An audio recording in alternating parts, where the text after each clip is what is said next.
സ്നേഹബഹുമാനപ്പെട്ട വികാരിയച്ച, സ്നേഹമുള്ളവരെ, ഒത്തിരിയേറെ സന്തോഷത്തോടും അതോടൊപ്പം തന്നെ സങ്കടത്തോടും കൂടിയാണ് ഞാനിവിടെ നിൽക്കുക. നിങ്ങളും അങ്ങനെയാണെന്നാണ് ഞാൻ വിചാരിക്കുക.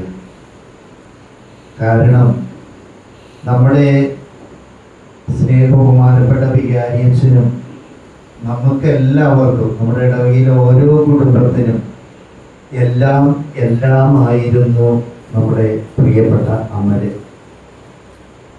അമല് വിദേശത്തേക്ക് പഠിക്കാനായിട്ട് ജർമ്മനിക്ക് വേണ്ടി പോകുന്നു എന്ന് പറയുന്നത് നമുക്ക് വലിയ സന്തോഷമാണ്, വലിയ ആഹ്ലാദമാണ്. നമുക്ക് തുടർന്ന് അമലിന് വേണ്ടി ദൈവാനുഗ്രഹത്തിനായിട്ട് പ്രാർത്ഥിക്കാം.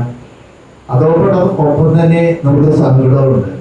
നമ്മുടെ എല്ലാം പ്രിയപ്പെട്ട നമ്മുടെ ഒരു മകന് അല്ലെങ്കിൽ നമ്മുടെ ഒരു സഹോദരന് നമ്മളെ ആക്കിയിട്ട് നമ്മളെ ഉപേക്ഷിച്ചതല്ല, നമ്മളെ വിട്ട് കുറച്ചു കാലത്തേക്ക് ദൂരത്തേക്ക് പോവുക.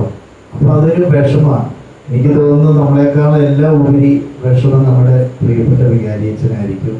അതോടൊപ്പം തന്നെ നമുക്ക് എല്ലാവർക്കും വിഷമമുണ്ട്. കാരണം അച്ഛൻ്റെ എല്ലാമായിരുന്നു. അച്ഛൻ്റെ കാര്യങ്ങളെല്ലാം അങ്ങേയറ്റം ശ്രദ്ധിച്ച് എന്താ പറയാൻ വാക്കുകളില്ല. അതായത് വർണ്ണന അതീതമായിട്ടാണ് അമലിൻ്റെ ഓരോ പ്രവർത്തനങ്ങളും അപ്രകാരമായിരുന്നു. എല്ലാ കാര്യത്തിലും വളരെ ശാന്തതയോടെ